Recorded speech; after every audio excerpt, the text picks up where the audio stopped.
Are you thinking about switching brokerages or maybe just trying to figure out what brokerage aligns best with what you're looking for? Well, in this video, I'm going to be talking about going from working with a small boutique brokerage, transitioning over to a traditional brokerage, and just what my experience was and ultimately why I ended up leaving. If this is your first time to my channel, my name is Adelas Phillipson. I've been in business for over 4 years as a real estate agent, finally opening up my own company. But this is part 2 of 4 series where I'm actually explaining the differences because I have really been through them, whether it was a small brokerage, traditional brokerage, 100% commission brokerage, and then finally leading to my own company.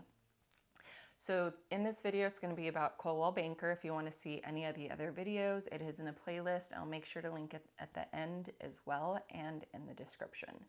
So regarding Coldwell Banker, I did transition to them from the boutique brokerage.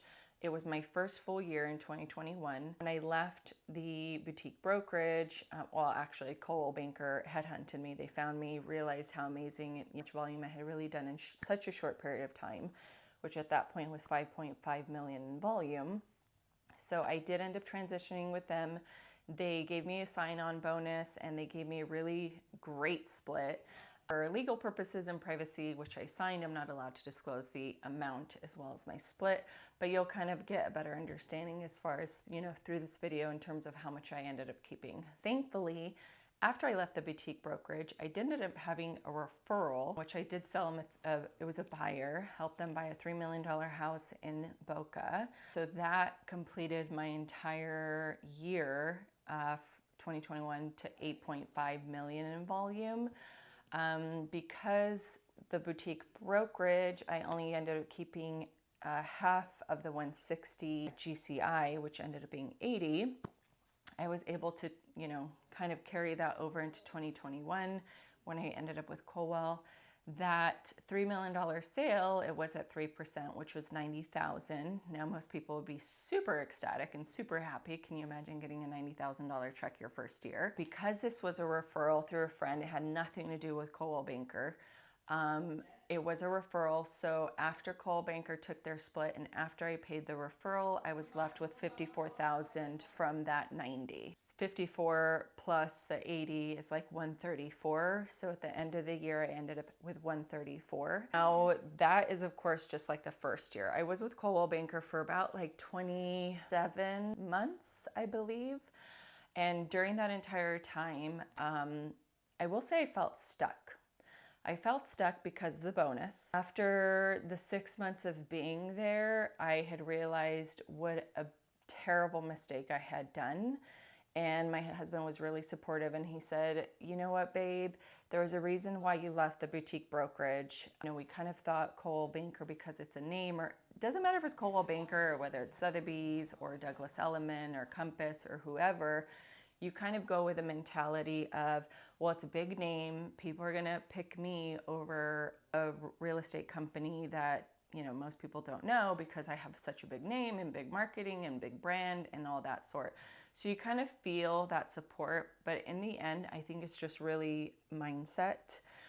Coldwell Banker did not teach me how to lead generate. Biggest thing I would say I was most upset about being at Coldwell is, and it's not just Coldwell, I'm just saying in general, maybe it's even traditional brokerages.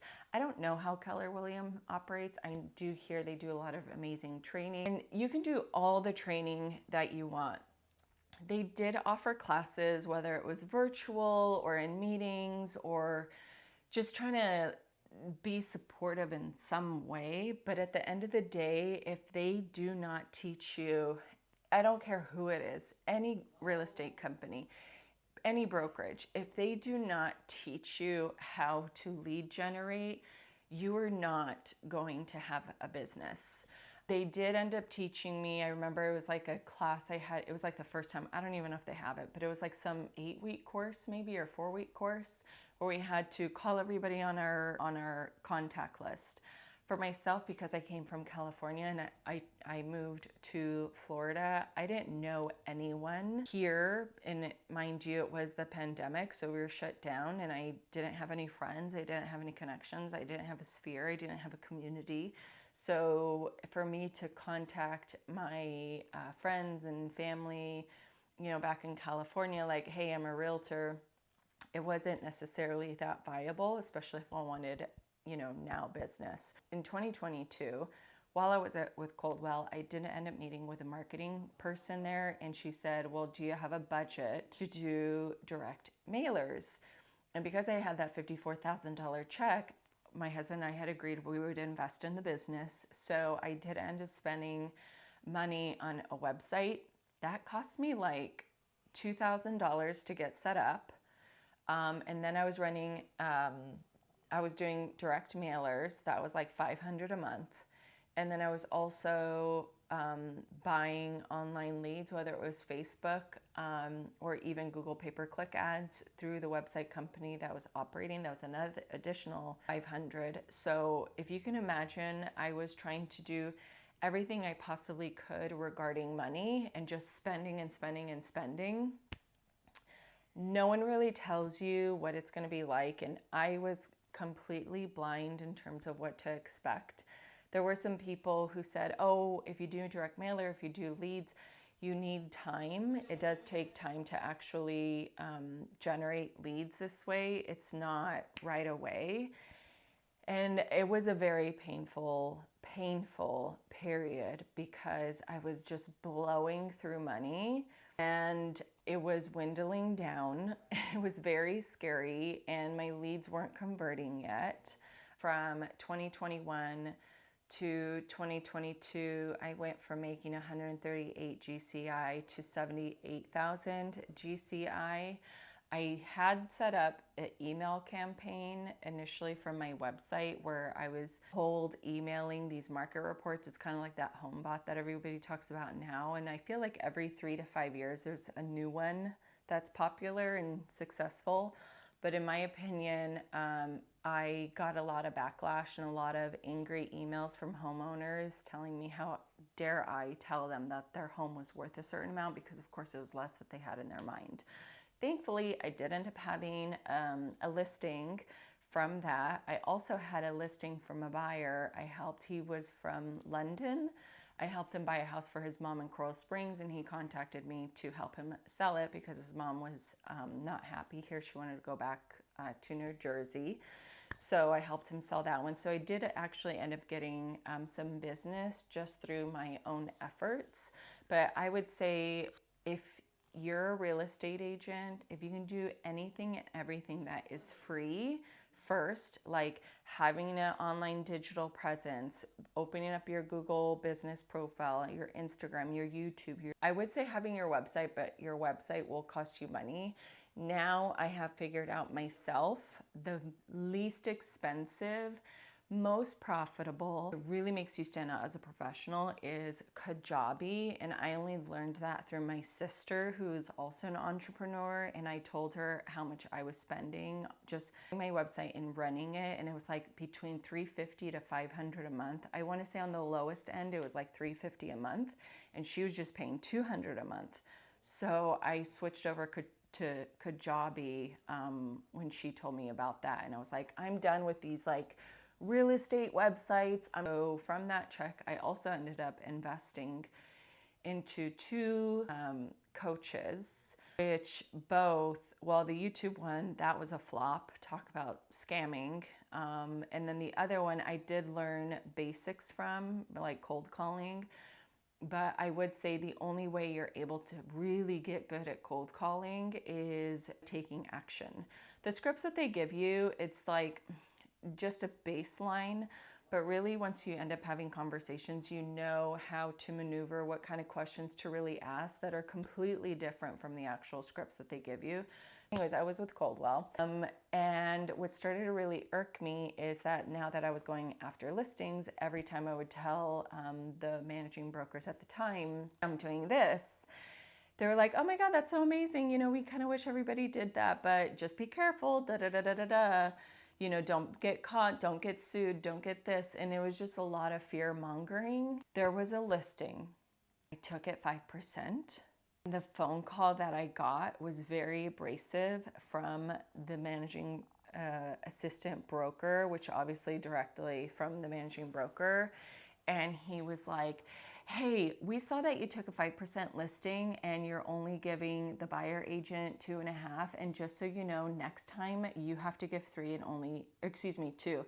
What was it? 2.5, 2.5. That's what it was. 2.5, 2.5.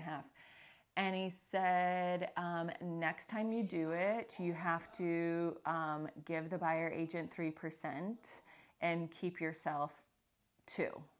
And I was like, excuse, and he hung up. He was like, okay, bye. And he hung up. And I was like, what the hell was that? Are you kidding me? They were like making me a soldier and putting me in line of what I can and cannot do. I started talking to a lot of the other realtors in the office, and 50% of those that I spoke with told me that they had similar, if not worse, experiences. And it wasn't even just with them, it was also the previous managing brokers before then. And I get it, it's a corporate company. And the craziest thing is I wanted to get away from corporate America. And by me going with a traditional broker, I was back in the corporate world as an independent contractor. And so that just really shook me. And I thought, you know what, at the end of the day, I need to make money for my family. And I feel like my hands are tied behind my back and I am playing by their rules.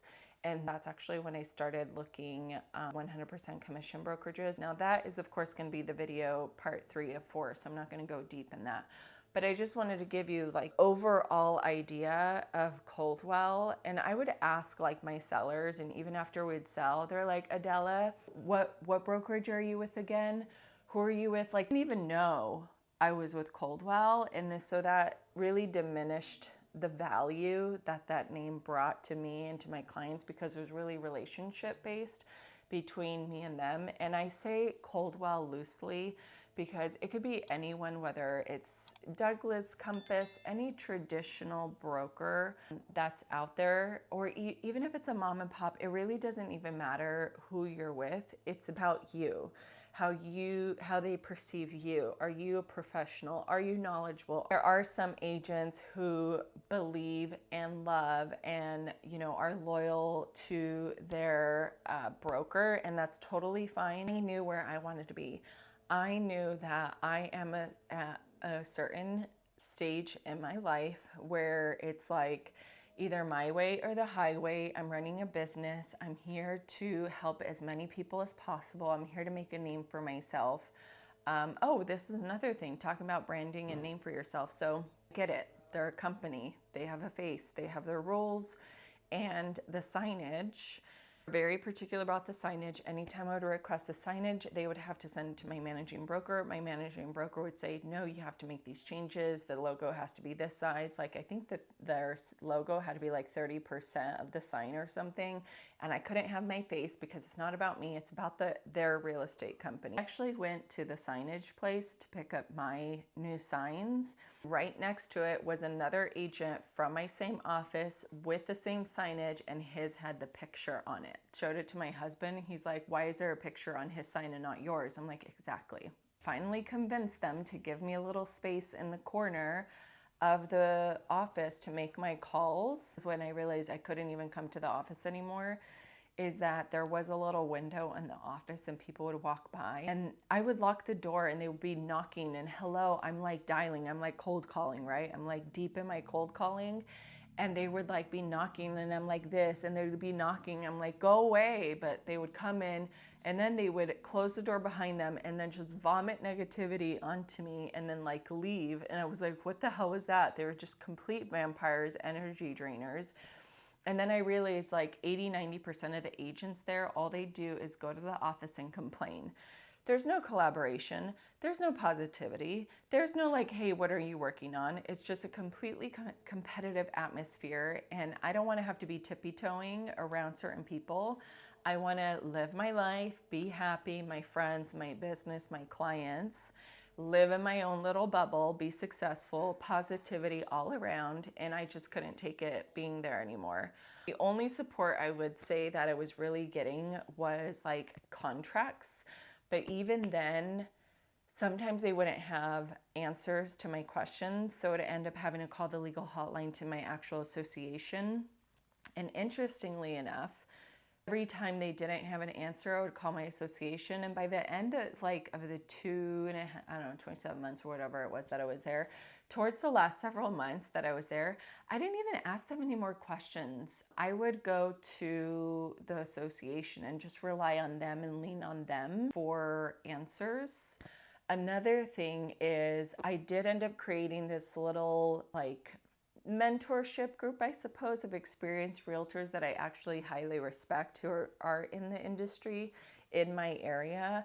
When I have a question about something, I know I'm able to call them or text them and they're able to help me, and they're so sweet and so kind. So that, I would say, is probably the best thing I ever got from being there, was learning and having this amazing support network of other realtors, even in my own industry, who have the same mentality as me, but I can literally count them on one hand.